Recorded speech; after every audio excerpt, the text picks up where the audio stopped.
kureba ngo tutikimanya bunyakure Ubunyakure wakaba mwabe Obsinge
ntago tarura bateshonda neshondo kabateranda hamwe ntago wakore ntago wiragujo ntago wafraka mukama ntago tashororo tasherekwa namo mituma y'abatore bahare yakusinga nitukushaba kazoba nyamuhango wahangirense n'iguru niwo tahungana bikwato tateceba na myambi ahago kuba koshora kurwana rugambo rwana rikirwa magara tata nitukushaba izobero ryezo nterezo mu gishori hasara n'inyawere yawe mukama wanje evitwaye tengirizo beri washikirize n'amazawe estafa ahago kubukano manyango bunakobu umurigago mu mukama muri Isingiro hajyaba mu mukoro gw'amani ubwo muhango mukama wanje nitishobora kujumure ngo mazaitu ntago mwana ntago ngoyo kwera twakusima kwebemera abagenyi boyitu mukama kabiha mahanga n'amahango kagororo mukono gwawe gwabuye batago mu nyonyi mu bitito accident mu rumotoka okaba tari hango mwana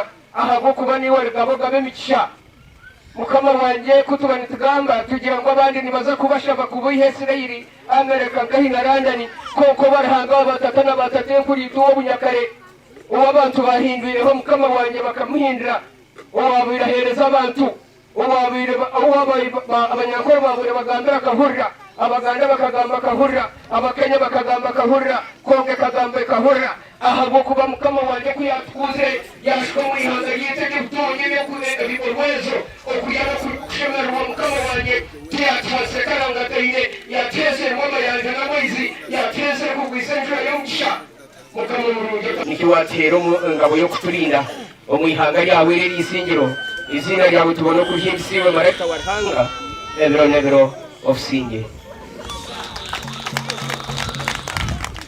Tata nyakubaho mushahangezi niwe nagira okusima ruhangarikira bona akure byo kutangaza kandi oreba hare arebe kitakazeireko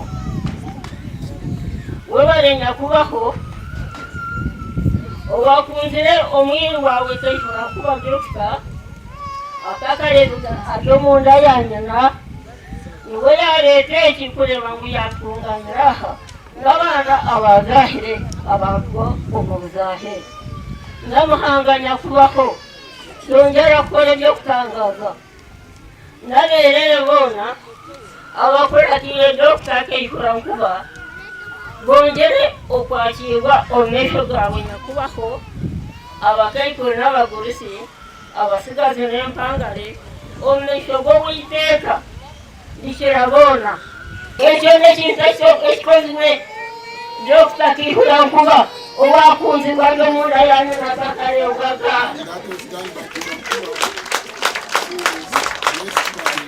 obutinge bana babakyezimwe abasereka balungi abeja kukiga omusahe abakunzire abeja kukikange nanyowomukuleba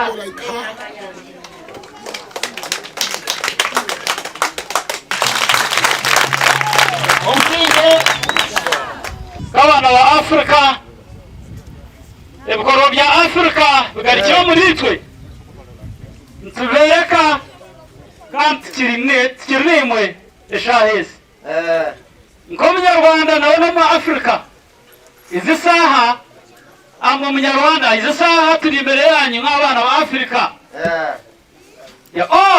twese turaba Afrika dukunda Afrika igihe cya Afurika guhagarara tuje imbere ya Afurika turabwira mu ndimi za Afurika turasenga muri Afurika Imana iri muri Afurika kuva kera kose Imana yabaye muri Afurika n'ubu yagarutse muri Afurika katwereka imikino ya Afurika tukana natora tumurusenga n'abaroza kamamagira ke karenda rajya sare akarabahimba yakakara yakataragara kanyisha mufoga abagiye barse n'amatarane biha muza ngo kanezere hakajwe ya kajeje tacyapoga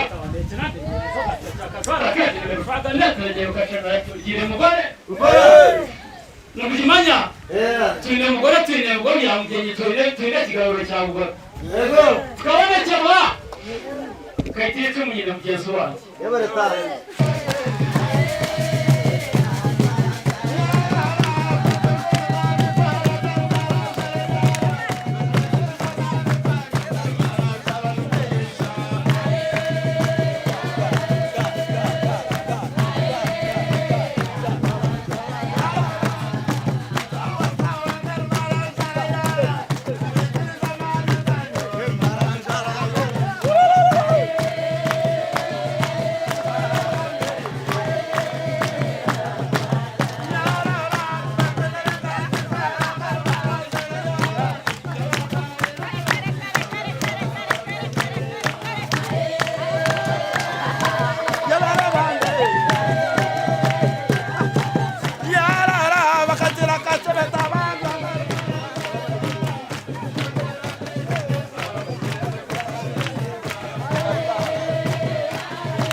Elders and mothers,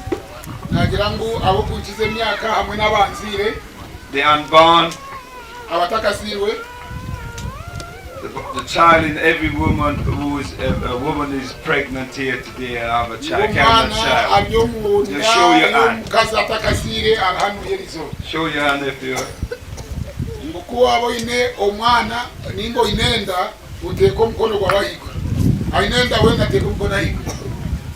Amen. We bless in the name of Mungu.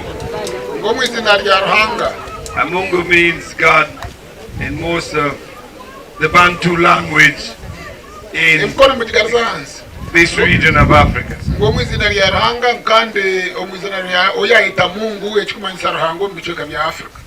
But I want to ask you before I pour this libation, for me to continue, I'll have to ask the oldest female in this audience to give me permission to speak.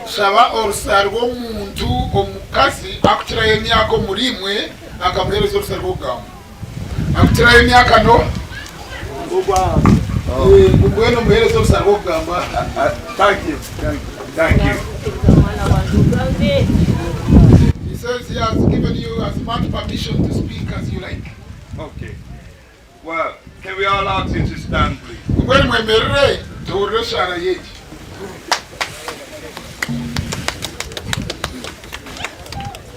May the spirit of our ancestors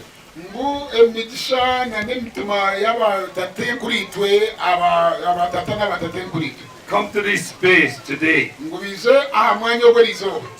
and bless all of us. I mean, Mungu bless all of us. Because we have come a far way to pour libation in our sacred land, Mother Africa.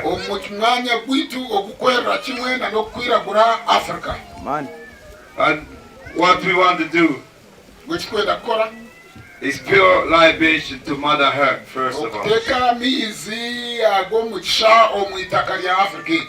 So the spirit of Mother Earth nourish us, keep us strong, give us the food that you have given us.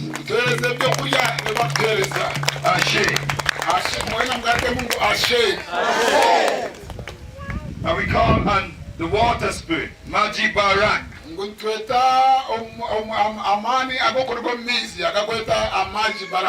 Because most of all of us African people standing here today, 75% of our body is made up of water. So we have to give respect to earth too.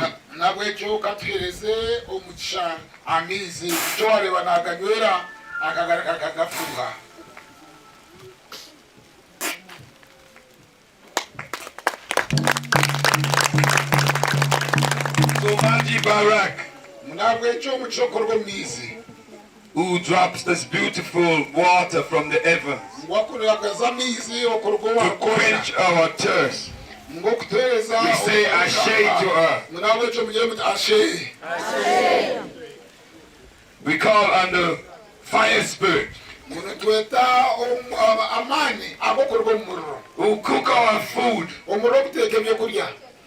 so we can have warmth. We pay respect to the fire spirit, Ashe.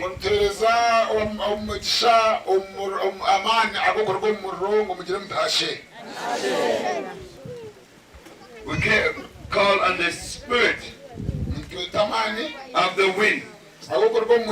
We can feel it in our skin. We can see it in the banana tree over here. Without that spirit, we cannot exist. We say Ashe to the great Ra, who shines in the heaven, who gives this fire up there in the heaven, grow the plants, grow everything, our existence day and night. We say Ashe to. So we say to the great spirit, she, the mother spirit. Without the mother spirit, the supreme creator, which is our women. So listen up, men. The creator did not take a rib from you. It's woman who give birth to you. No man can give birth to a woman, a people. The woman is the creative force. Every night when you see it go down, that's she, the supreme one.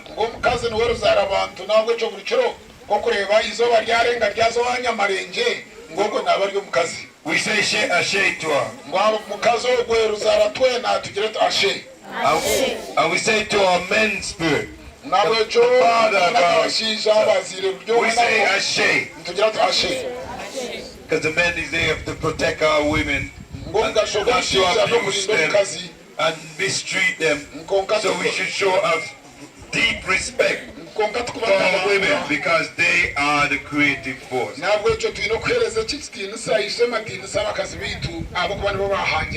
all things we see around us, the bird, the fish, the banana, the rock, the sun, the clay, everything on this planet, the stars in the whole cosmos, it's all part of Creator, our Creator, she. So we say, Ashe to her, Ashe to the man, Ashe to the children. So we now call, you can call the names of your king, your ancient one. Somebody can shout out the name of your king.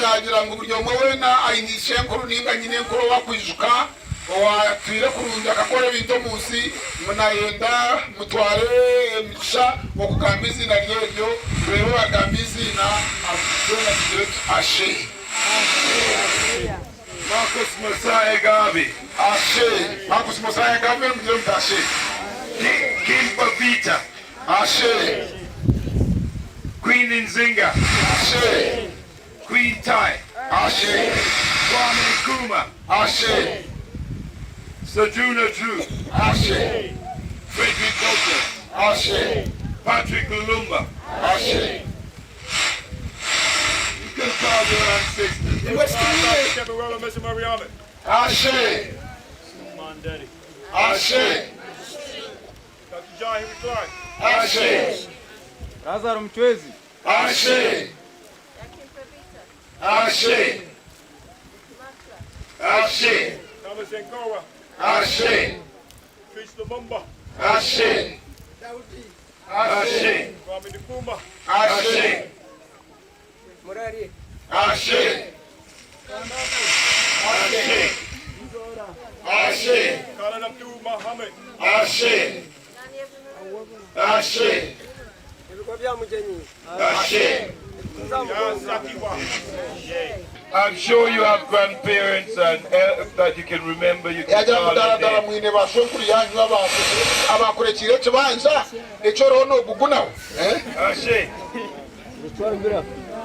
Ashe. Ashe. Ashe. Ashe. Ashe. Ashe. Ashe Satanás. Ashe. Ashe. Ashe. Ashe. Ashe. Ashe. Canta vos dois. Ashe. Ashe. Ashe. Ashe. Ashe. Ashe. Ashe. There's elders, both men and women. I thank you for letting me pour libation to you.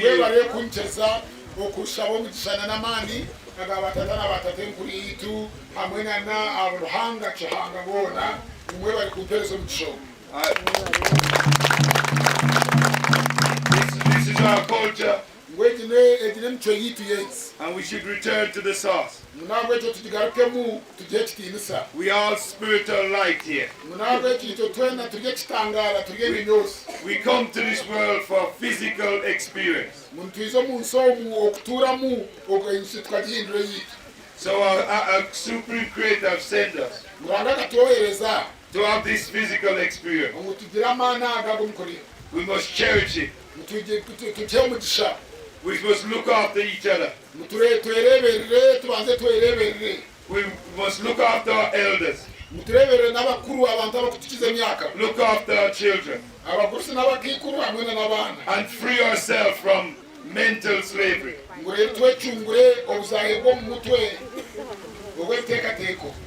Because we are a blessed people. Mother Africa is blessed. Don't let the foreigners come in and take your land. Don't let them turn you into them. Don't let them give you a false ear to put on your head like these Indian ear or Chinese ear.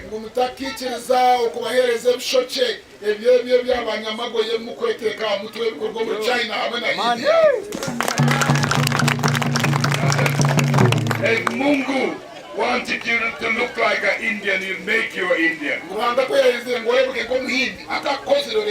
And if he wanted you to look like a white person, he would make you look like a white person. If he wants you to look like a Chinese,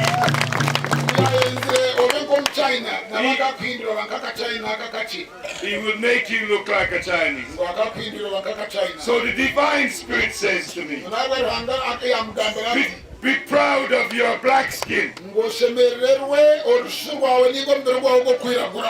your curly hair, your beautiful black lip, and your beautiful nose. And be thankful unto the Supreme Creator Mungu to bless you by giving you this black, beautiful skin. Because we are the creative force and the universe. We are the closest people to Mungu, the Supreme Creator.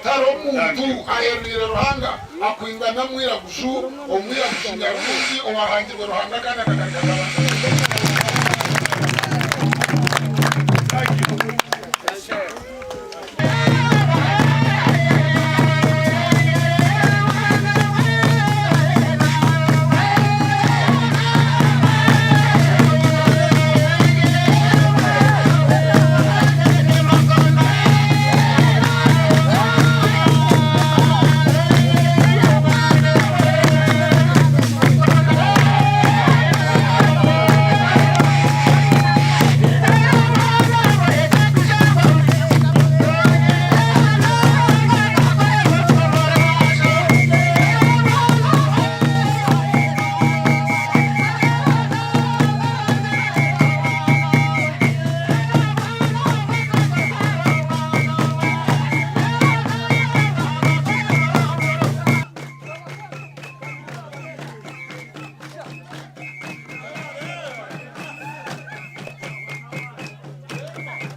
Okubaretera omuntu wabashabire eshara y'amaani nibareeba n'iguru lyagira ebicu ahabwa mwizigo yayatahaze ng'omwebaze munonga kandi nakagumeho kandi okabatya muri ikoromo okureeba ngu mutaho mu mahanga tutari kubamanya. Obunaku bw'obuhangwa bwarahango wabahangira wabasho nabasho enkurukizo obunaku bw'abareta. So eketari purani yabariya bo bakani bagira babonaboneza omwiraguju. He said it was not the intention of the slave master who was terrorizing black people.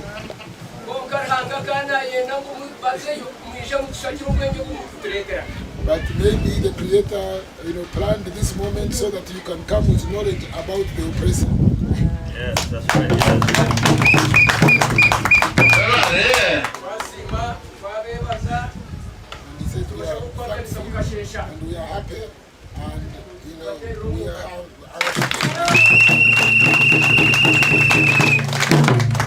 kandi okuzira kureba n'aba bantu banja bindaha nabo abantu abakisagatire abizire kureba omukoro ekyo nakikusiimira Mr. Kaihura kuba kandi nakwebaza munonga okureba ngu noisya obwire okateekateeka biraguzi bawe Obugaro.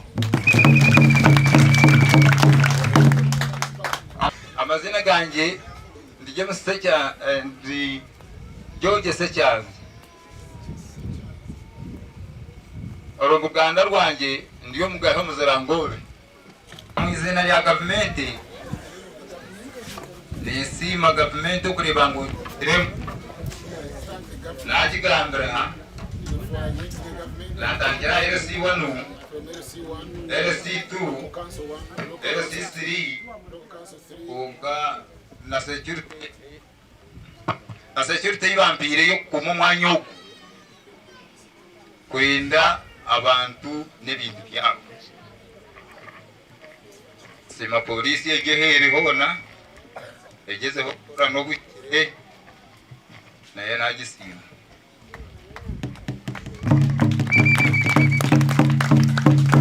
Ngarka semerwa okureba ngu egomba ridi yargaga entire mu bwesige wofutaya yesa abantu b'amahanga gaheru n'abataka bakiza kwakira umugabe witu wa kure umandikigora ko mwese yatoyo mugabe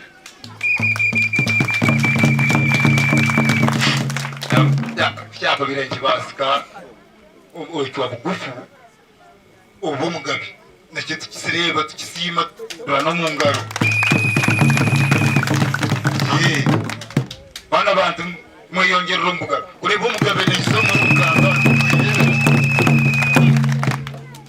My elder Mwataka jenzire bahare naenda kubanza kushaburusa omukikuru wa kuchiro and ask her the permission to speak. muna kushaburusa rwo kugamba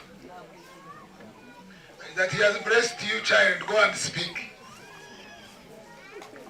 And also to our elder and our group of the meeting, Munana permission to speak. mukuru obakwetambira na bino go wakora wayitamana gabira guju munawe ya mshaburusa rwo kugamba na bino yarhiriza. And Kiswa Healy, I would like to say Asante Sana, it's an honor to be here in the African village.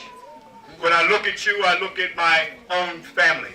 Ngumwebare munonga ngo mushwahili abagira ngumwebare munonga kwa kubareba omucyare cye cyabira kuzu ngwayereba areba n'ekikace. I have 7 sisters. I'm the only son of my mother and father. Ngwayine banyanya mushanju kandi nuwe musigazi omwe nyamunegere owanyina nishe. So as I've been scanning the audience, I've seen many of my sisters. Kuyaba na yetegereza kweza nguyareba banyanya baryabo bategereka te. I've equally seen my mother, peace be upon her, here in this village. Nguyareba na nyino wa fili munawe amureba yeba yesirikiro murimo. And I've equally seen my father and my grandfather and grandmother here in the Ragaga village. Nguyeba yareba na nishe kuru na nishe munawe baryabo betobekiro mbantu barugaga anuye. Let me say, I do not come to you as an American.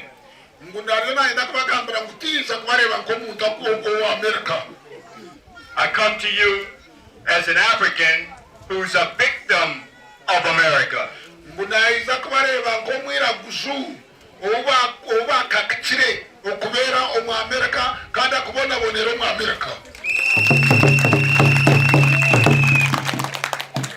Our ancestors were taken from Africa, this great land.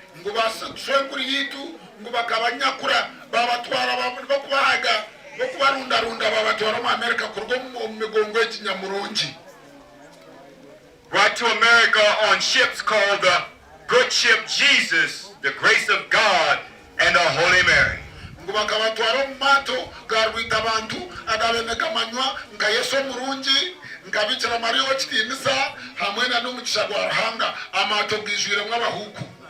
When I learned about the good ship Jesus,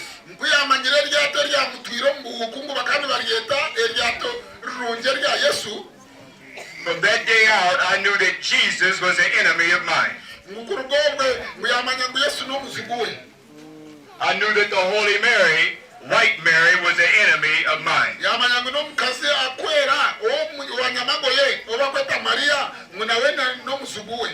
Our ancestors would never name ships, good ship Jesus, the grace of God, and the Holy Mary that did not look like us.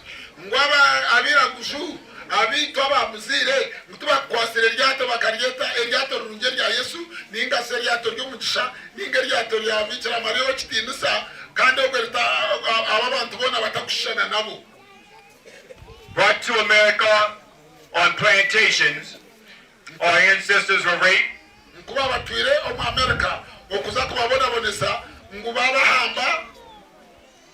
And through that process, some of us have lost some of our melanin.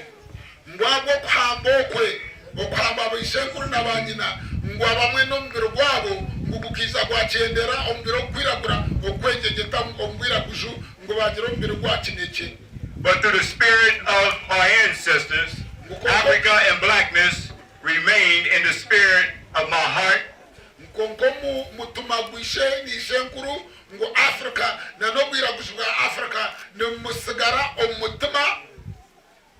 Through the schools and the education in America, we were taught to hate Africa. Everything about our culture we were taught to hate.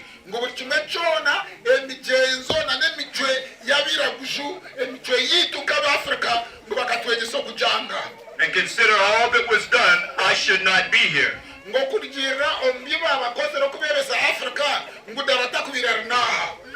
But the spirit of the ancestors talked to me when I was a very young child. I asked many questions. I asked questions of the preacher. Why don't we have any black angels on the church? Where's our black God on the church?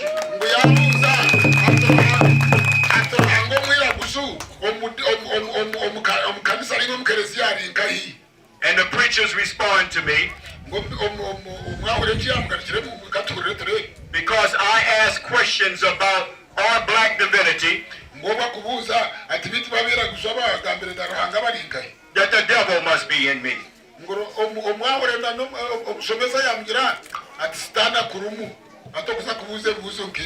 From that's when I started my journey. I told my family that one day I'm going to go to Africa.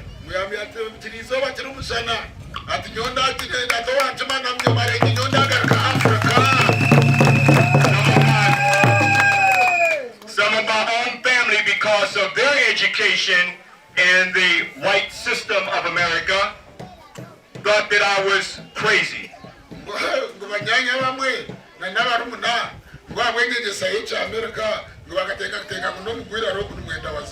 They said that boy's always talking about going to Africa.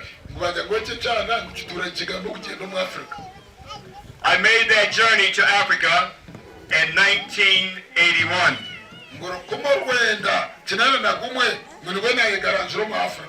My teacher, where I got a lot of my African knowledge, named Dr. Joseph Inyakinen, who I spent 14 years studying right here in Africa. 4,200 miles down the Nile, there's a land called Kemet where the spirit started right here.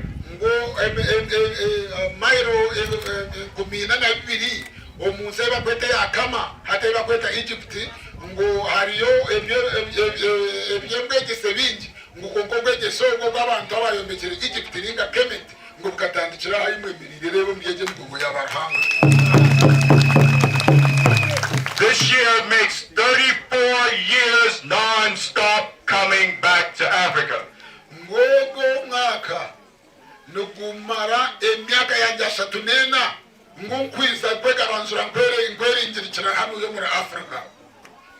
Coming back to learn from the ancient monuments, learning from the ancient tradition and the spirit of our ancestors, and also bringing it back to that place called America, teaching brothers and sisters in many schools and organizations and community just like we are right here in the Ragaga village.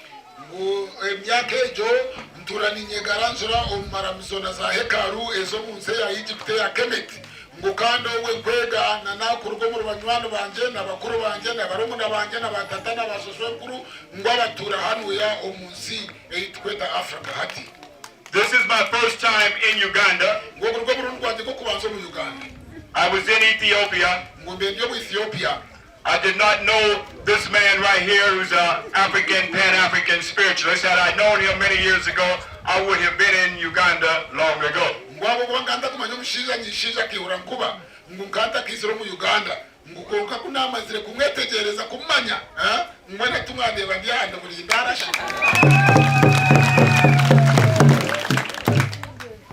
My teachings and studying many years comes from the spirit land.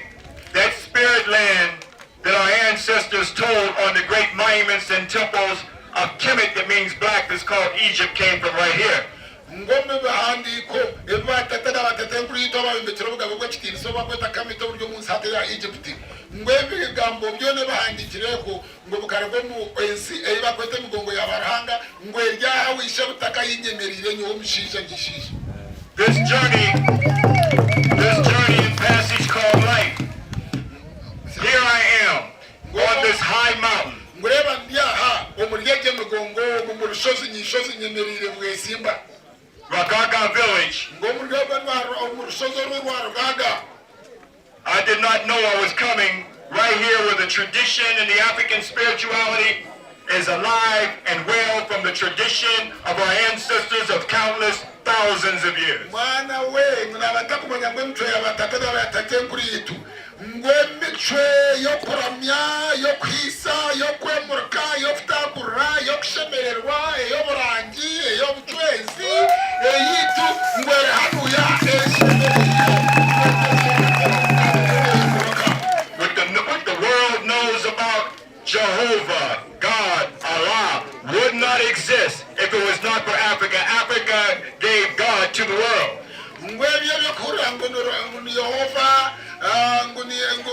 Ala ngutibya kubireho Africa kuyabireta hire dine Ziona. And they have not understood the spirituality of God to this very day. The enemies of our people. Ngukandi nenda miya ya Ruhanga ababina sababa tatwenda ngutubaka chenjere na Ruhanga no gamajini. All studies and anthropological studies. Ngwensoma yona enchondoza urugombo muntu. Right here in the beginning of the now, where we are right now, tells us that the first people on the planet were African people. So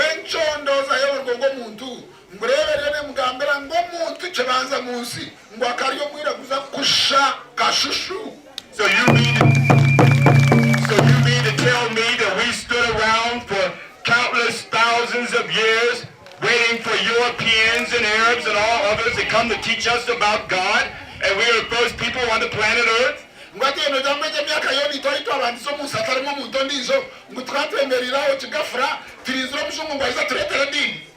The world came to learn about African spirituality that they formed into the religions of today of Africa.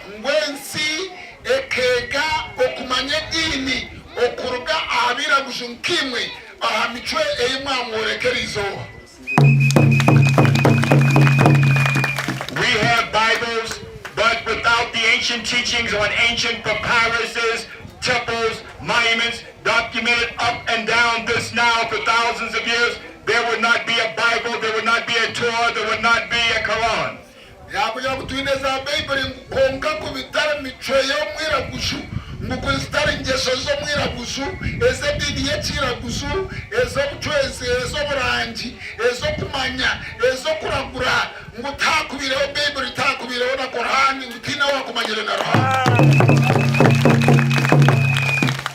That's why I'm so happy to be in a place where the whole village is of African spirituality.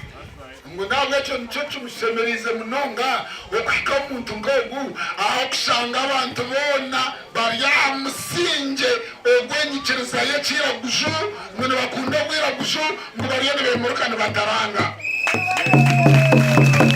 This represents the awakening, the new awakening and the new beginning and the new power of Africa's spiritual consciousness for the liberation of Africa. Ngoti mchimanyisa okusimuka okomwira gushu okumanya komwira gushu na namagezi masya agokuza kuchungura Africa. They put a white guard down into our psychics for us not to be free, for us not to be liberated. Our God has been waiting for us. Ngubaka kwataranga omuzungu bamuteka muntekateka yitu ngogwe atuhindura muhuku ngukongaranga witu wewe nyine oriyo mwira gushika shu ngwatura tegerisa. Our suffering has been to the denial of our God, our African God. Ngokubona bonesi kwa kwitu kukaba kwanga ruhango gwe chituhanga ruhanga kazoba mbaho nyamhanga ngumhango mwira gushu akutusha. That is the awakening that we have got to have, my brothers and sisters. So no matter what name we have, going back to Amen.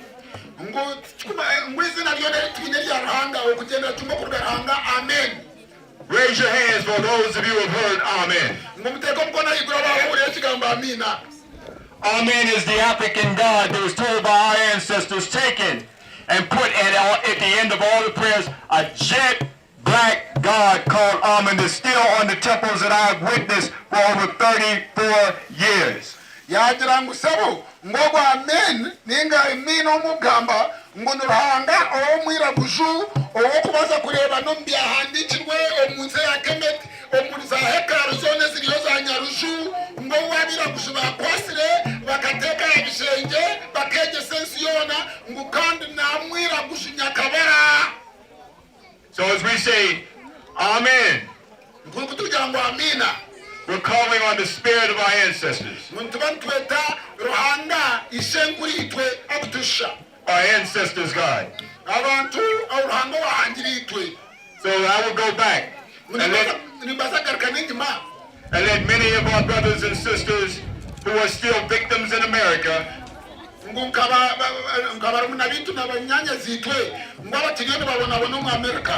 the African spirituality is alive and well. It has not been killed by the enemies of our people. It is alive and well right here in the Ragaga village.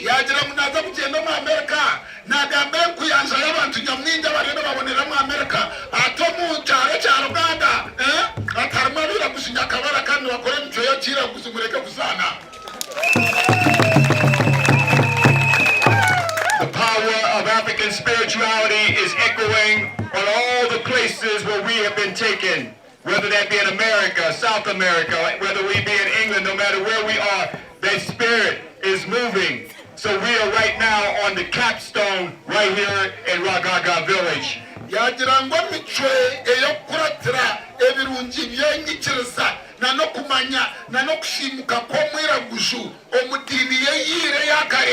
Ngwaiba kugenda hona kebo mu Amerika ya mashuma kebo mu Buraya kebo mu nse ya Afrika ngwaibiri hona ngo mutwe buriyo nugwimuka ogwenkiriza yekira gushu ngukandi akatungutungu kabyo ngukaryaho mucyaro cyane cyarugaka. So I was saying to my brothers and sisters as we interact with each other that we have to walk as our ancestors walk. They always walk with the left leg forward.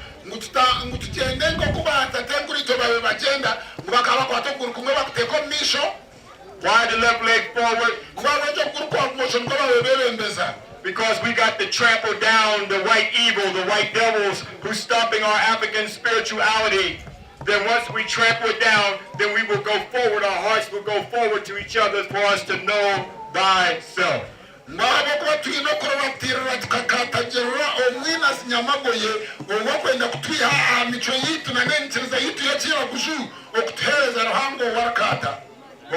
village.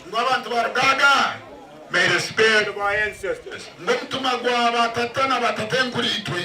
keep our village here for eternity.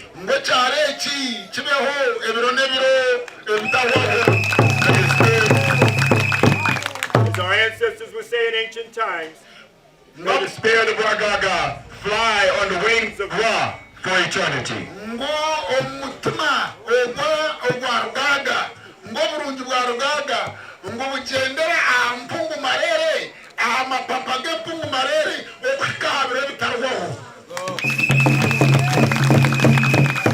These wings will reach many of our people around the world. Peace, my brothers and sisters.